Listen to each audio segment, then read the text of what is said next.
Hello everybody, my name's Jack Haddon, I'm a reporter with Capacity Media, and welcome to this special edition of the Capacity podcast. I'm joined by a couple of colleagues in the Capacity team. We're going to preview Capacity Europe, which is coming up 17th to the 19th of October in London. And we're going to talk a little bit about what you can expect if you're joining us, some of the amazing sessions that we've got planned, and some of the other activities that you can look forward to over the 3 days. Without any further ado, my guests at this time, I'll hand over to them to introduce themselves. So, Saf. Hi everyone, my name is Saf Malik, Jack's fellow reporter at Capacity. Delighted to be joining both the guys, Finn as well, and we will be at Capacity Europe. We're currently recording this on the 11th of October, but it will be next week. And yeah, delighted to be there. It will be my third event at Capacity Europe. And now I will hand over to Finn. Thanks, Saf. And thanks, Jack, for inviting me to discuss Capacity Europe. So yeah, it's looking like to be the biggest Capacity Europe we've had so far.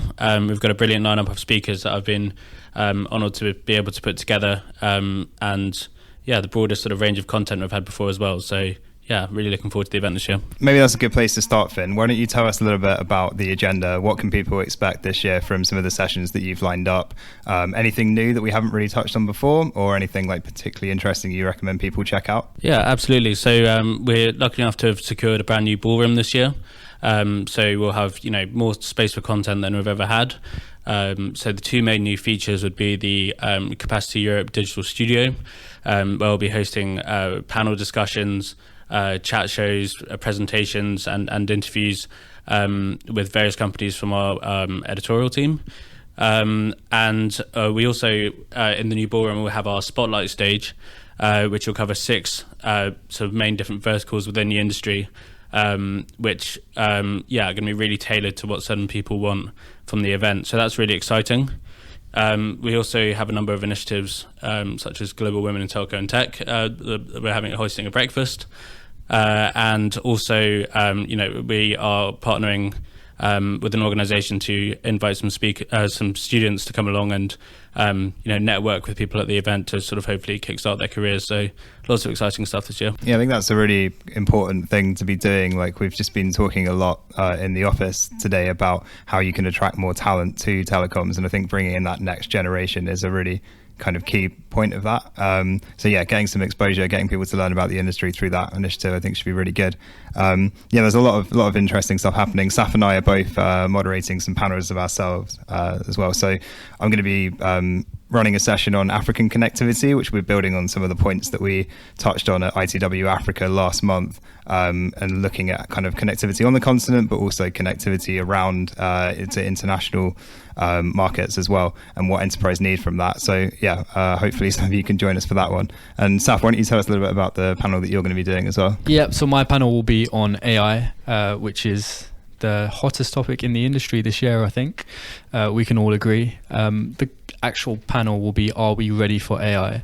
And I think that's a very important and touching question for the industry at the moment. I'm going to be joined by very esteemed panelists, and very much looking forward to what they can tell me about whether they think we are at a point where we as an industry are ready for what is coming in terms of AI, and whether we are kind of spiraling into Terminator salvation. But yeah, back to you, Jack. Yeah, great. I think, are we ready for AI? Who knows? I guess we'll have to wait till next week to find out. Then all should be revealed.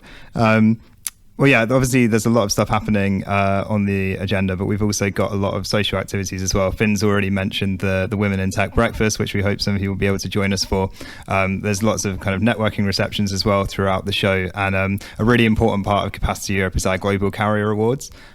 So they are recognising some of the leading connectivity providers and just acknowledging some of the fantastic work that they've been doing this year. And we've also got an amazing judging panel that have been reviewing the applicants. So yeah, it'd be great if you guys, if you can just tell us a little bit more about the awards, what to expect. Yeah, so it's going to be the biggest Global Carrier Awards we've ever had before. It's taking place on the 18th, which is the final day of the conference. And we So the doors will open at 6 o'clock, so I advise everyone to get down there. We also have a very special host for the Global Carrier Awards, Rachel Riley from Countdown, who I think many people will know. So really exciting to have a sort of celebrity guest hosting this as well. Yeah, it sounds great. I've not been to the Capacity Awards before, but been told by colleagues they're a lot of fun. So yeah, it should be good. Just jumping back to like kind of this is the next event since ITW Africa.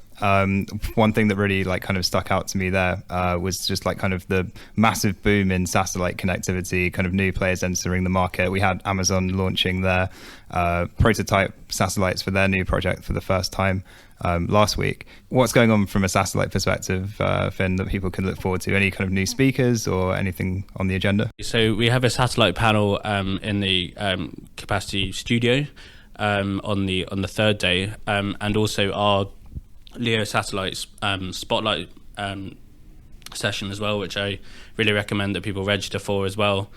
Free for all to attend, and as part of that we've got some really exciting satellite companies, so off the top of my head, Rivada Space Networks, Intelsat, that is going to be really great to hear from. I mean, I've seen a huge amount in the Capacity Media magazine about satellite, and I think we're really looking forward to having some sort of discussions around that on site. Yeah, it's another topic that we're kind of working on right now. So Saf and I have just put together like the plan for our next magazine along with our colleagues, and we're doing a quantum report. Saw on the agenda you've got HSBC on there talking about that. So what can we expect from that session? What's going to be happening there? We've got a really interesting session on quantum. It's a joint presentation between Andrew Lord, who heads up quantum at BT, and also Philip Interlura, who's global head of quantum technologies at HSBC, who are a client of BT's, and they're just going to talk about their journey in terms of quantum and the benefits that they're already reaping from that. So